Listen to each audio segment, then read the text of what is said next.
Weilà raga, how's it going everybody? Welcome to another lesson in our Zero to Hero Italian grammar series, where we've been spending quite a bit of time talking about Italian grammar from the most basic and working our way up to the most advanced. Now, we've covered so much ground so far, which is fantastic. Thank you guys for sticking with it for all this time. I really appreciate it. As always, be sure to check out the description box below for any useful links, such as to my website if you want to learn more about my live group lessons. I also sell grammar exercises on my website. I've got a free blog post with notes that correspond to so many of my videos here on YouTube, along with all of that other good stuff. So let's talk today about la particella ci. We've spoken about la particella ne. It's now time for ci. Let's head on over to the digital whiteboard. So la particella ci. All right, another particle. So as a review, if you haven't yet seen our prior videos on ci that I have here on the channel, and just as well, if you haven't seen our video on ne, let's explain what a particella is. So particella means particle in English. Now, on its face, that's not going to be like, oh wow, the skies have cleared. I can see the sun. I see everything so clearly. It's not quite like that just yet. But it basically means particle. So that's what this is. And what is a particle? So a particle is a word that serves a functional purpose, okay? A word with functional purpose. And what that basically means, or functional use, I'm just going to use shorter words so I don't have to write as much. A word with functional use. It basically means that on its own, it may not necessarily carry a lot of meaning. Instead, when it's together with something, it takes on a specific meaning. So, we do see ci in several other parts of Italian that we've already covered in this series, such as when you're using it as an object pronoun. So object pronoun, we see it used as that. We see it as a reflexive pronoun. Reflexive, I'm just going to call it pro. And yeah, object, both direct and indirect. Direct and indirect. And as a reflexive pronoun, yep, we've got that. And what is another usage? Another usage is also when we're saying c'è and ci sono. Oops, I put the accent mark in the wrong direction. This is supposed to be c'è. Fantastico. When we're saying c'è and ci sono, which we're going to cover today, and just as well as something that's called a reciprocal, reflexive pronoun. We've got that, which we'll talk about today. And what is another use? I would say pronominal verbs. We'll go with that. Pronominal. Yeah, it works with pronominal verbs. It's not pronominal pronoun. That doesn't make any sense. But anyway, here are some, just a few areas in which we see it in Italian. If this helps give you a little bit of groundwork as we're working through this, just sort of a lay of the land. Okay, let's talk first about it as an object pronoun. That's going to be a nice review. So ci as object pronoun. So, as always, we have videos on this that you will find linked down below in the description and also in our Zero to Hero Italian Grammar Series playlist. So when we're using it as a direct object pronoun, we would say something such as ci vedi. Ci vedi, as a question, means you see us. Do you see us? So do you see us? So it's used as the first person plural direct object pronoun. There we go. First person plural. Because io is first person and noi is also first person, but it's plural because you're a part of the group. So it still has something to do with you. Okay. Ci vedi, do you see us? We also use ci as an indirect object pronoun. If you say, for example, ci porti, let's put a ci here, ci porti il libro, which means, do you bring the book to us? That's how it is indirect. Do you bring the book to us? So direct is just us, indirect is to us. We also can see this as a double object pronoun when it turns into c'è. So when we have double or combined, we could say, for example, if we want to use this same phrase right up here, and now we just want to replace il libro with an object pronoun. As a little review, it would be ci plus il equals, lo, rather. So ci plus lo equals c'è lo. So we're going to say c'è lo porti.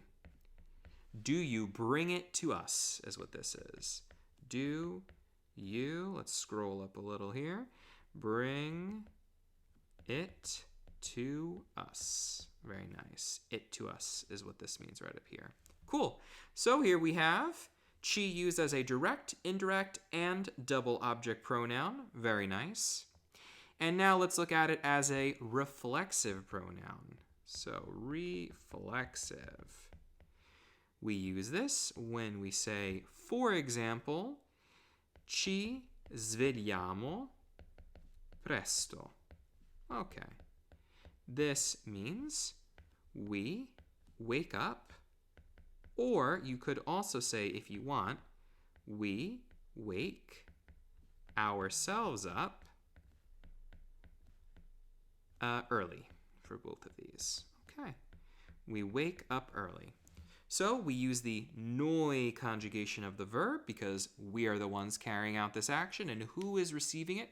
Who is the action who is the object rather in this sentence? Us. So we use ci. Once again, the first person plural. There we go. Now we got it down. The first person plural pronoun. Cool. So that's all nice review. We've done that already. These are some simple, surefire uses of ci. Now let's also talk about it when I said the reciprocal reflexive verbs. Okay. Reciprocal reflexive. Okay. I did not make a whole video on this. I can't remember if I touched on it in our reflexive verbs video, but now we're going to touch on it. It's really, really simple. So essentially a reciprocal reflexive, the way that I like to translate it, or to give it meaning, define it. There we go. The way I like to define it is making a non-reflexive verb, non-reflex, I'm just going to write, non-reflexive verb, reflexive. So you make it behave like one. For example, I could take the verb conoscere, which means to know. It's used to know, also to be familiar with. To be familiar, I'll just put it that way. So to have a sense of familiarity, I think. I always say familiarity, but I think that's not proper English. To have a sense of, this feels familiar, okay? We use conoscere. We can turn this into a verb that behaves just like a reflexive verb by putting a si at the end. So conoscersi. Conoscersi is for one to know oneself, but I don't like that as a translation. Instead, we're going to put it in the noi form, conoscerci. And this is for two people, two or more people, got to shorthand that, for two or more people to know each other, okay? You could also think of it as to know one another. Okay, that can work. To know, for a definition of conoscersi, or translation, to know each other. Yeah, I could get behind that. Cool, so all we're doing is taking a verb that is not normally classified as a reflexive verb, conoscere, right here, and we're making it reflexive, right here. However, we mainly, at least for the purposes of this video, are going to be using it in the first person plural, the noi form. See, I'm getting used to saying that now, right? I'm getting good at it. Conoscerci, for us to know each other, okay? For two or more people to know each other or to know one another, however you want to say it. So I can now conjugate this also in the noi form, and I can say, for example, ci conosciamo da molti anni. Okay, and what does this mean? We know each other for, or we've known each other for many years. We know each other for a long time. Yeah, it could work that way as well. We know each other for many years. I think we say that in English, yeah. For many years. I also like saying we've known each other. I like that too. We've known each other. Okay. For many years. I'm just going to go like that. I always used to hate when teachers did that at school, but now I know why they do that.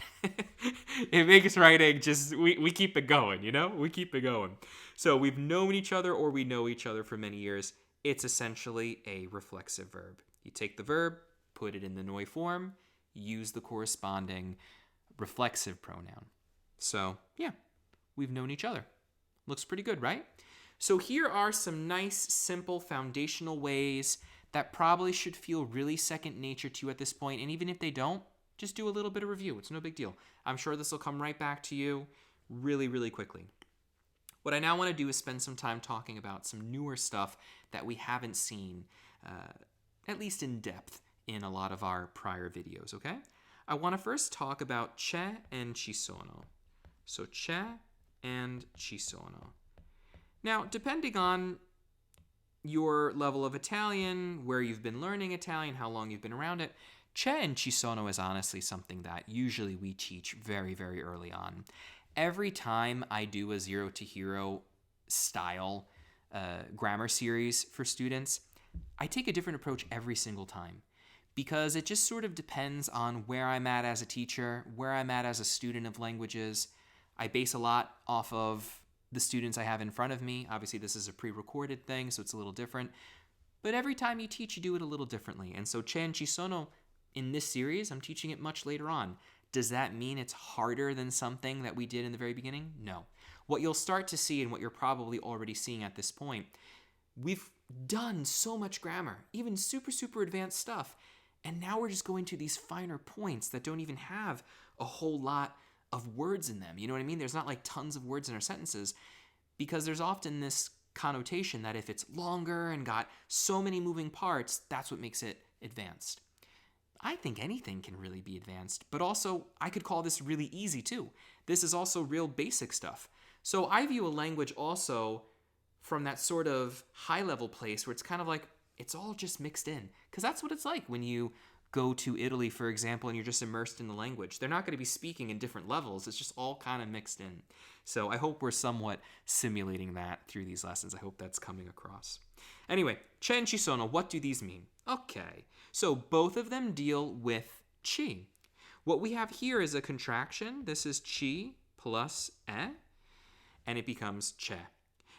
And that's just simply because they're two vowels. This is just a generally accepted thing. Not even generally. It is the way that they do it in Italian. No one says ci è. So this is the way that you say it. And it's because there's a vowel here with that e. So it would be too much to say ci è, ci è, ci è. It just turns into c'è. However, here there is no vowel, so we keep the ci separated. Okay? So c'è and ci sono is really ci è and ci sono. But you only ever say c'è. All right? Never ci è. Anyway, this means there is, and ci sono, I bet you've guessed it, means there are. Sweet. So let's see a very, very simple example. If I wanted to say, c'è ancora tempo. C'è ancora tempo. This means there's still time. There's still time. C'è ancora tempo, right? Let's use ci sono, the plural version. I can say ci sono tanti or tante persone qui. I like that. This means there are many people, gonna shorthand, here. There are many people here. Ci sono tante persone qui. And as we can see, we're saying tante persone because everything's plural. There are many people here. Nice. And it's as simple as that. That's why it's something you can teach really early on. There's really not a whole lot to explain. But isn't it cool when you can then see it in context, having done all this other stuff alle spalle, we say in Italian. I'll write that down for you. Alle spalle is the Italian way of saying like behind you, on your back, all those sorts of things. Alle spalle.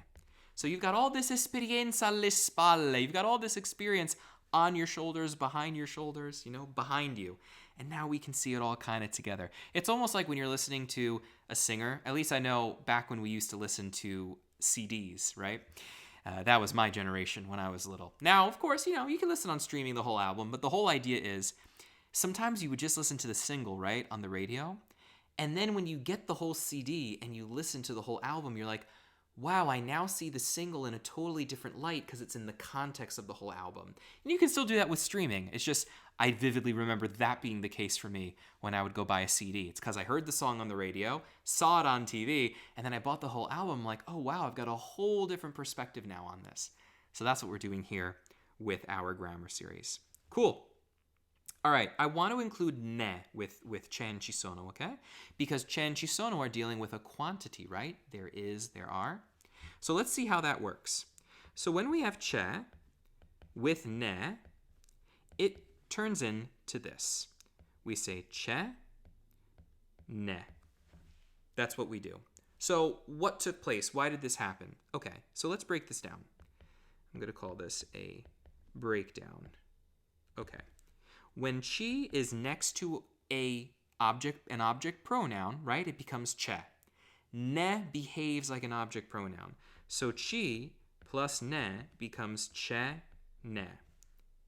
Now, what is hidden in here? Ci. So we've got ci plus e plus ne. So you're not going to say ci e ne. It just doesn't work. So what they do is you take the ci and you're going to turn it into c'è, because at the end of the day, it's still going to be next to the word ne. So it has to follow that normal thing it always does with things that are like object pronouns. And ne is very much like an object pronoun. Then what are we going to do with e? It's kind of out on its own. Well, it's going to join forces with ne, and ne is going to take on the burden of doing the contraction. So we're going to drop the E from ne and put an apostrophe. And then we're going to plug in this guy right here. Look how beautiful that is. This is a beautiful design. I love this. And I'm going to leave it. I'm not even going to delete it. I love the way it looks. So c'è ne. Cool. And then the plural version is really, really easy. The plural version is going to be ci sono plus ne is c'è, ne sono. Why is that? Well, we've got ci, we've got sono, and we've got ne. So pronouns always like to go next to each other. They always like to go next to each other. And that is how we end up at this up here. Just like when I had before, right? I said ci porti il libro, right? When I turned this into an object pronoun, I did not say ci porti lo. We don't do that. This comes over here and it goes, hang on, let's be friends. It becomes c'è lo porti. All right? And I'm going to clean up that E because I don't like that. There we go. Ce lo porti. The pronouns always like to go next to each other. And since a pronominal particle is basically like a pronoun, that's why we do that. Cool, right? They stay next to each other. Okay. So now let's say someone asks you a question, you're having a party, and someone could say, quante persone sono alla festa? So how many people are at the party? You could say, using the singular, fino ad ora. There are those that don't like to do the di eufonica or di eufonico. They don't like to do it when there's not another word after that begins with the same letter. So a and a would become ad a. I like to do it even when there's a vowel. That's the way I've always done it. But you'll find some people not doing it that way. So fino ad ora, I feel it even sounds better on the tongue that way. C'è n'è solo una. Okay, and what does this mean? Like up until now, basically. Up until now, or at this time, can mean that as well. A questo momento. At this time, there's just one. Now, we know anytime we use ne, it can also be like saying there's one of them, okay? So I'm just going to put that like here. It's not that important. There's just one of them. Like how many people are at the party? There's just one of them. We don't really say that in English. How many people are at the party? Oh, well, you know, at this point in time, right now, there's just one. That's what we usually say in English, okay? But when you use that ne, it has the idea of them. It's just keeping everything complete so we know one of what? Well, one of them. That's the purpose it serves. Okay. Now, if instead more people have arrived, we're going to say ci sono. But just to quickly explain this, why am I saying c'è n'è una? Because una is una persona, just one person, okay? There's only one of them. That's why I'm saying ce n'è and not ce ne sono. Ce ne solo, ma not ce ne sono with an N. That's a pretty little tricky piece right there, huh? Okay. So now, if there's a lot of people, I could say ce ne sono 100. And if I haven't said this before, I'm pretty sure I already said it. When writing numbers, always try to write them out in the word form. It's good practice because we often neglect that. So we would say there are 100 of them. I'm not going to write it out though in English. There are 100 of them. I know in colloquial English we say there's 100 of them. There are 100 of them. There are 100 people here. Cool. Ce ne sono 100. You could also say ce ne sono tante. There are a lot of people here. That's cool. Yeah. Cool. I think that's it. I don't think I need to go much farther with ce ne sono. I think that's pretty straightforward. If you've seen our other videos, you should find that pretty straightforward. Cool. And then I wanted to talk about the pronominal usage of it. Okay, so let's talk about that. Let's talk about verbi pronominali. Okay, fantastico. Another usage of ci. And then this is going to be the last one we will cover for today. So, verbi pronominali, what are these? Okay, for example, we've got verbs like metterci, volerci, pensarci, and let's do entrarci, and I might just leave it there. I think so. Cool. Now, what is a pronominal verb? As I've mentioned before, we do have a video, and I believe I did it also with the whiteboard. I'll have that link down below. Not a part of this series, but it's still a good video. It's still a Weilà Tom video. We might do one just as well in this series. And I do have a video on metterci and volerci and pensarci.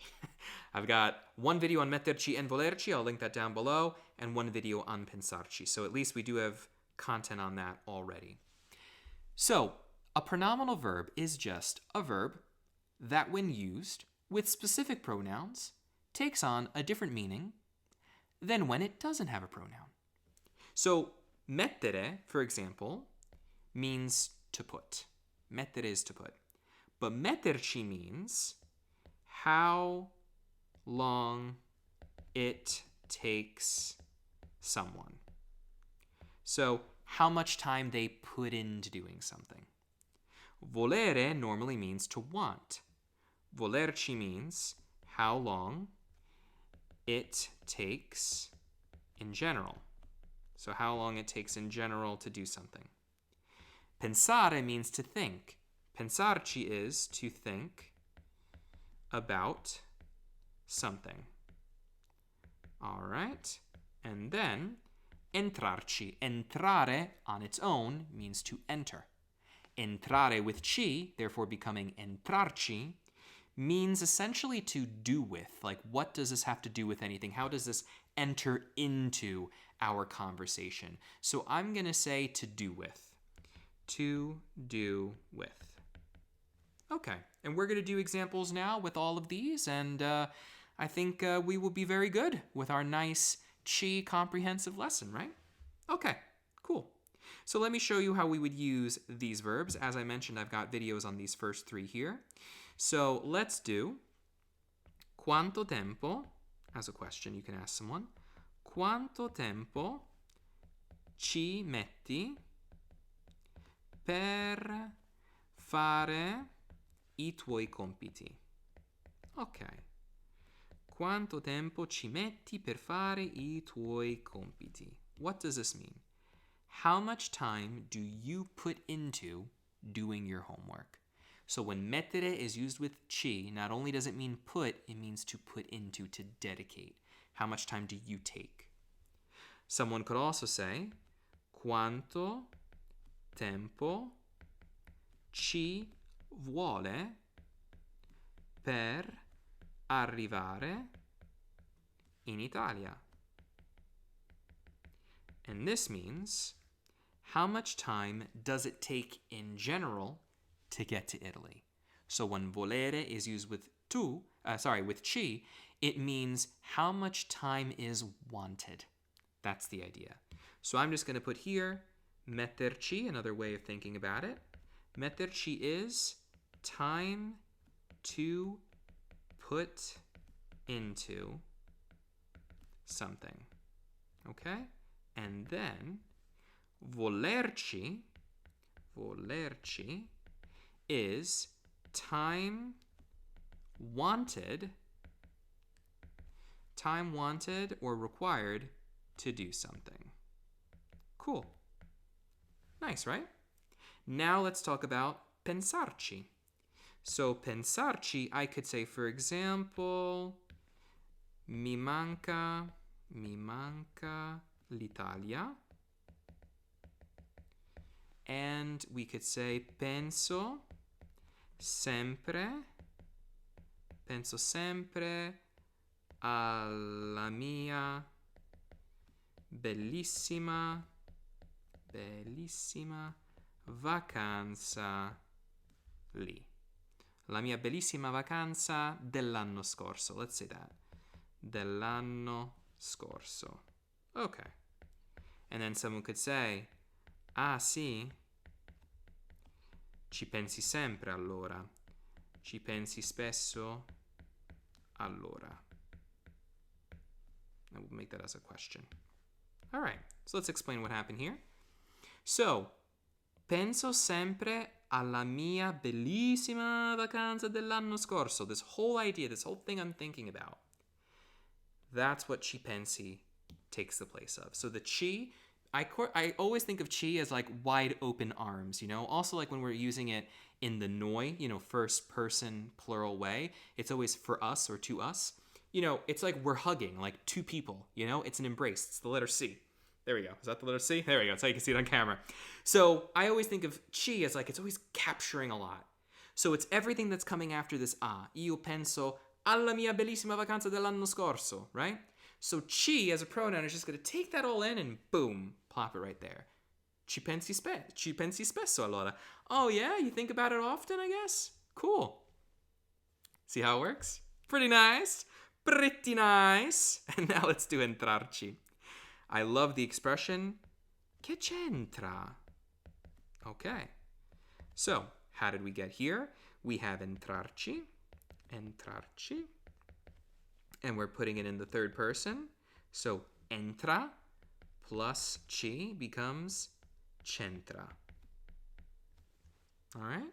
So, che c'entra is like saying, what does that, it could also be him or her, because it's third person, him or her, or it, let's put that into.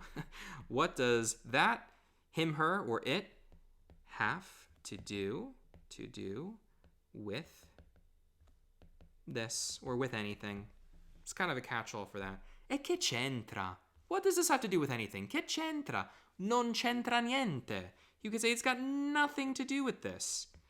Non c'entra niente. Now, literally, this means it does not enter It does not enter there.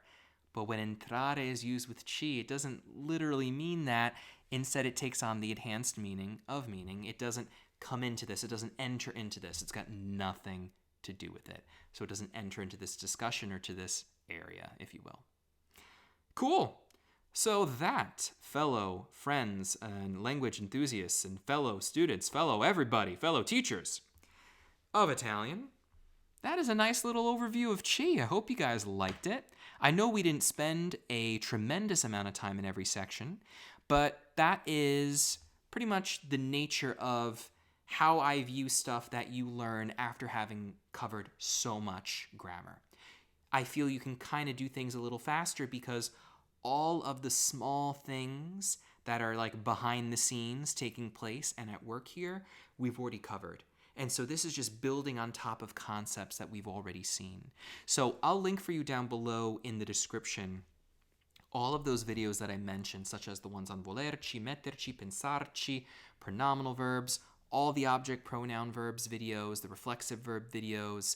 I'll have those all linked down below. And of course, if there are any others, I'll link them as well. That way you can be like, okay, here are some prerequisites. Here are some specific videos that I could check out to give me that full background so I can totally master what we just did.